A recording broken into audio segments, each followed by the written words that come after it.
கிறிஸ்து இயேசுக்குள்ளான உங்கள் அனைவருக்கும் சமாதானம் உண்டாவதாக. இன்றைய தியானத்திற்காக எடுத்துக்கொள்ளப்பட்ட வேத வசனம் லூக்கா 2:10.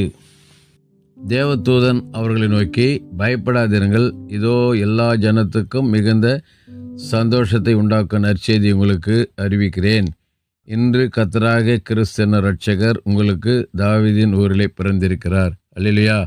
இங்கே வாசிக்கப்பட்ட இந்த வேத பகுதியில் மேய்ப்பர்கள் வயல்வெளியில் தங்கி ஆடுகளை காவல் காத்து கொண்டிருந்த ராத்திரி வேளையில் அங்கே தேவதூதன் தோன்றி அவர்கள் கொடுக்குற நல்ல செய்தி சொல்லி பார்க்கும்போது, பயப்படாதிருங்கள்.